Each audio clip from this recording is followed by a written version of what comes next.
Hi, Golden. How are you today? I'm great. How are you? I'm good, trying to stay cool. It's the middle of July. So thank you so much for being in bed with Mocha is the name of the show and agreeing to do this interview. So let's start out with you just telling us or the audience whatever you want them to know about you.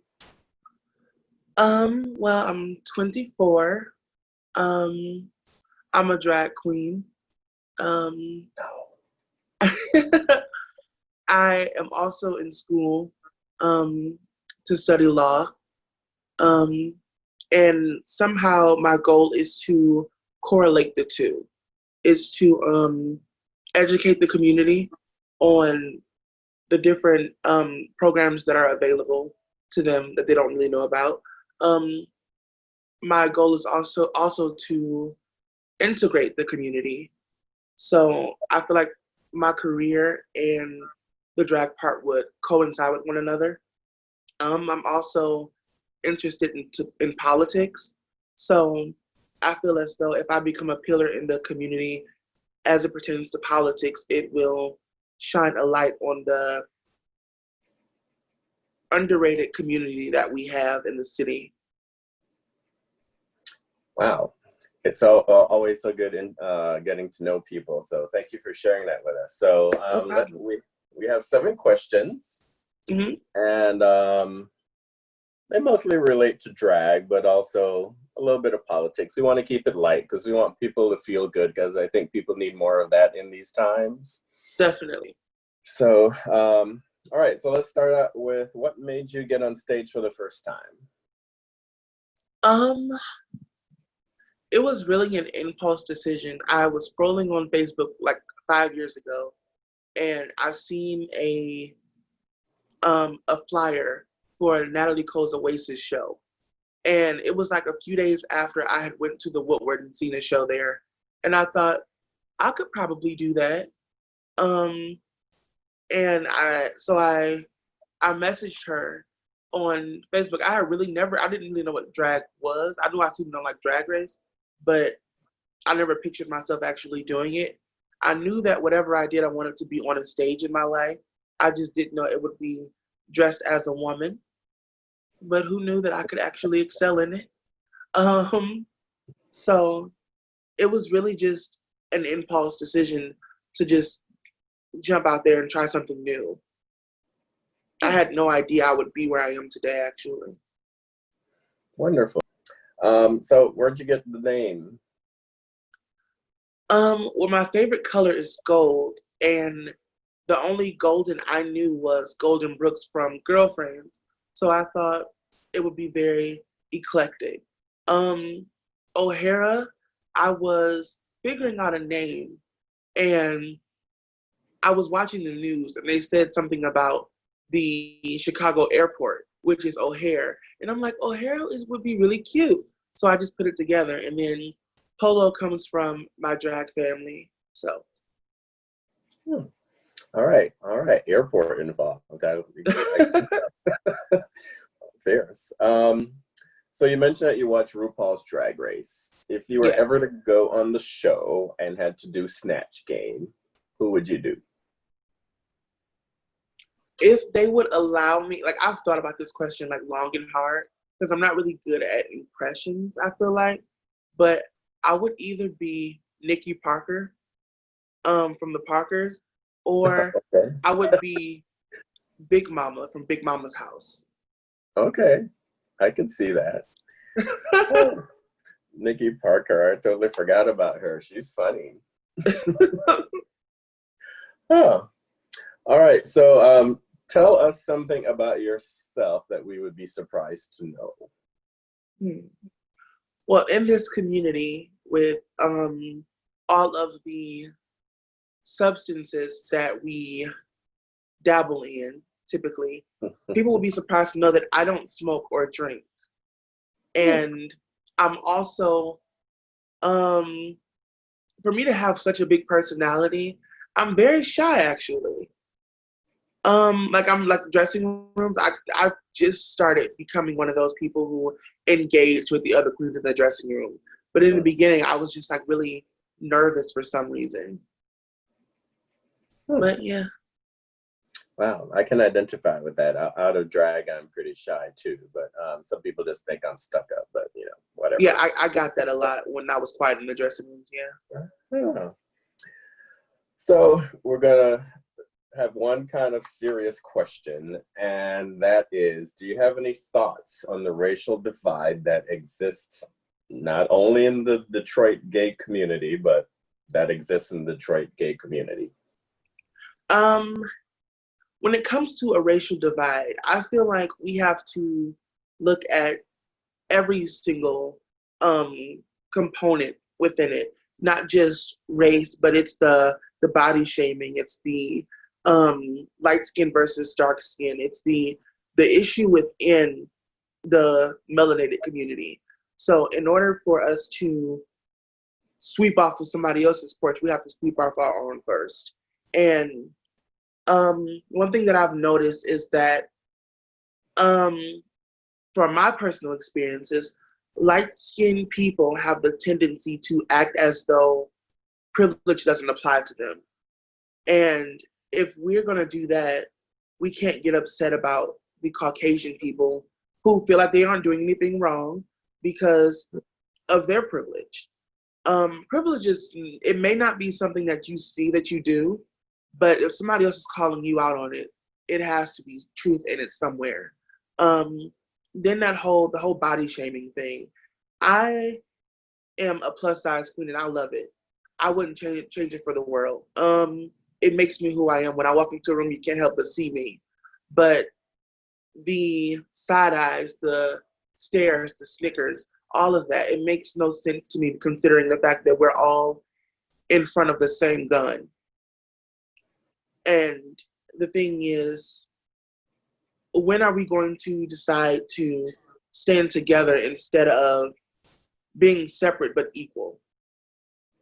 We can't call out other people outside of our community for harassing us if we're doing the same thing to other people.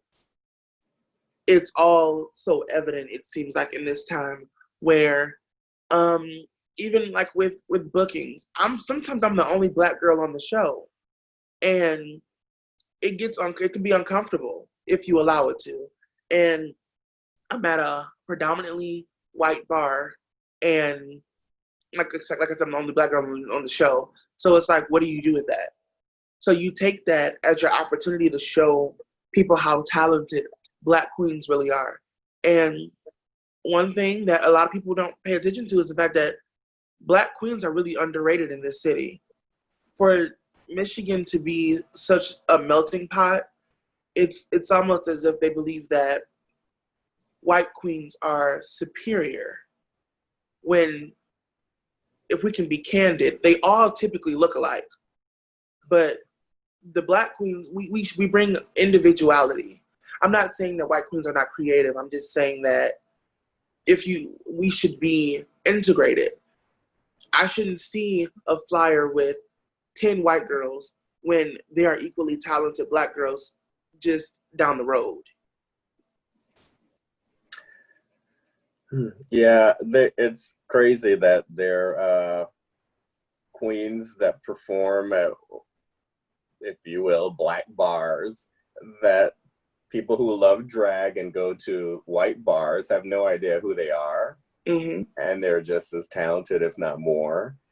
And I think that's sad, but what can we do to fix it? We're one person, but we still have power as one person to make change. So definitely, I feel like a lot of times the message gets lost in our delivery, where we go on these rants, and sometimes the rants are necessary, but there has to be work behind the rant. It has to be, you say how you feel, and then it's, what are you going to do about it? And I feel as though we don't have as many Black bars as we should, and I understand that. But if African American entertainers could somehow get on the same page, if you don't have a seat at their table, you just create your own table. So it's plenty of places that we could go to create our own shows. And I feel like a lot of it is pride. we all want to be better than the next person. But at the end of the day, we all do the same thing. We all do it the same way. But there's no room for I'm better than you. Like, especially not in this time where you could really just use your power to uplift people. There are one person, Raven, she has the Fantasy Sunday show. I know personally she reaches out to everyone throughout the community to book them, and she has no problem booking people. That's a Black queen who I feel like is exemplary in spreading help throughout the community. Like, she has no problem. If you contact her, she will book you like on the spot. But there are queens that I know who will say that they'll book you, but you never hear from them. But they book people who have less talent than you, not to sound vain, but and it's just the harsh reality. And those people have to be called out. If you constantly see the same people being booked at the same bar, that's an issue when we have all of these, entertainers in the city. I don't want to go to a drag show and see 10 girls walk back and forth. A kick every now and again.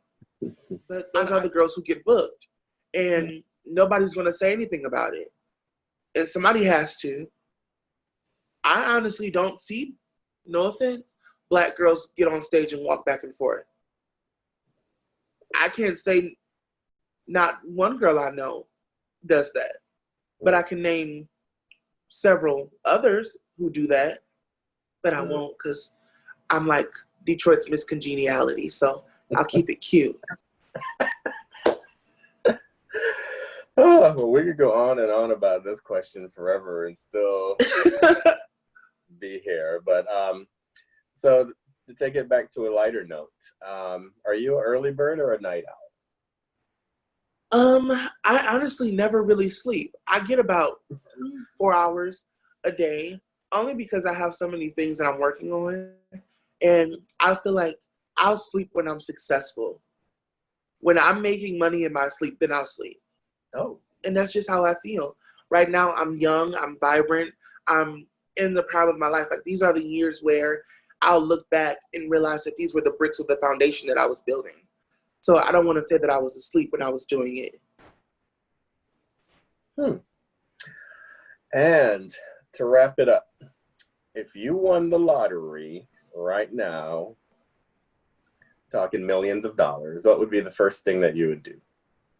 The first thing I would do. Okay, hear me out. I would go to Popeyes first, because that's what I do whenever I have like a big victory, or when I'm happy or sad or excited, So after that, I would probably buy an entire neighborhood. And I would welcome the LGBT youth and also the older ones who have maybe lost their way, and use the knowledge from the degree that I'm obtaining to help cultivate their futures. I would provide free housing for at least a year. I would offer courses to where they can learn how to build resumes and fill out money orders and stuff like that, because a lot of people don't realize that our generation that's coming up doesn't really know the fundamentals of life. And I would use that opportunity to teach the people in my community, because they have so many odds stacked against them, being gay, being Black, and we're in a time where people don't hate you from afar anymore. Like, when you're gay, you don't get those just side eyes and glances. People will actually come up to you now and let you know that they don't like the way that you're living. So it's more in your face. So I want to do whatever it takes to protect, the future. All right. So to wrap up, I like to keep these interviews short because people do have short attention spans. And, they'll be like clicking through. And, but anyway, do you have any final thoughts about anything at all? Well, I just want to take the time to commend you on all the things that you do creatively. I feel like they are vastly underrated, and I enjoy every single part of it. So I appreciate you, and I want you to know that you are appreciated by many. Thank you. No problem. Wow. I didn't tell her to say that. All right. Well, good luck in your endeavors. And if I ever see your name on a ballot, you have my vote. Thank you. And I would actually love to see that. You're young and you have your whole life ahead of you. And I'm glad to see that you're in a good place. Good place. Thank you so much. So thank you for sharing your thoughts with us, and best wishes to you. Thank you. Have a great day. All right, you too. Thank you. I hope you enjoyed it. Leave some comments below. Please like and subscribe to the channel to see many more. Oh, you got ideas and questions? Leave them below. Thank you. Mwah.